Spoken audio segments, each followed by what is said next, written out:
Bola, Tinubu and Kashim Shettima, the second and third respondent in the Obi/Labour Party petition, are attacking the legal status of the Labour Party presidential candidate Peter Obi. In their initial response to the petition, they had raised questions on Obi's legal standing to file the petition in the first place on the ground that he was not validly sponsored by the Labour Party. On Wednesday, Tinubu and Shettima, through their lawyer Wolo Lanipekun, tendered evidence to back up this claim.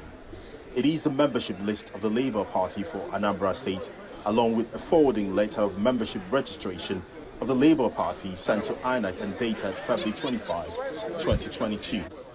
According to Tinubu, the two pieces of evidence marked Exhibit RA-17 and RA-18 abundantly show that the Labour Party presidential candidate Peter Obi was not a member of the party at the time the membership list was submitted to INEC.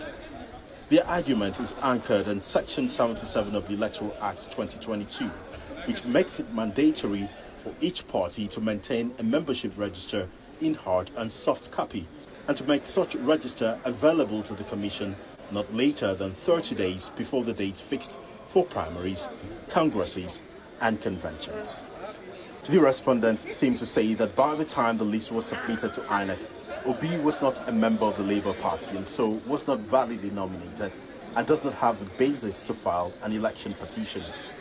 The documents form part of 18 documents tendered by Tinubu and Shettima and admitted by the court in defence of the petition of the Labour Party and Peter Obi. Tinubu also presents his only witness, Senator Okpeyemi Bamidele, who testifies on the alleged criminal forfeiture case against Tinubu in the U.S. court. Bamidele, who told the court he is licensed to practice law in New York and is a member of the American Bar Association, is put under cross-examination by Obi's lawyer, Liviu Zoku, and he admits that he did not tender his license to practice law in the state of New York before the court. But he insists that his membership of the New York Bar grants him license to practice federal law across the U.S. The court also takes notice that what he tendered are his membership of the American Bar Association and a couple of complimentary cards. On the $460,000 forfeited by Tinubu to the U.S. government, Senator Bamidele confirms that it relates to proceeds of narcotics trafficking, but clarifies that it was a civil forfeiture case and not a criminal one, suggesting that it does not bar Tinubu from contesting election. After the cross-examination, the witness is discharged. The APC, which is next in line to open its defense, announces it will not be calling any witnesses, bringing an end to the day's proceedings. This case has successfully completed a hearing today, and the next stage is for us to go into writing of addresses.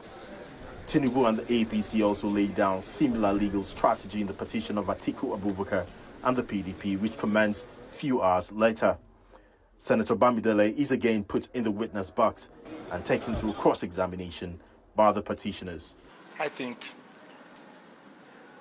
we have run a good race. The judgment belongs to this distinguished and honorable Court of Appeal, which is the Presidential Election Petition Tribunal, to do justice to the case. At the close of evidence, the PDP called a total of 27 witnesses out of the initial 100 it planned to call. The Labour Party called 13 out of 50 it planned to call. INEC called one witness. Tinubu and Shettima called one witness, while the APC closed its case without calling any witness.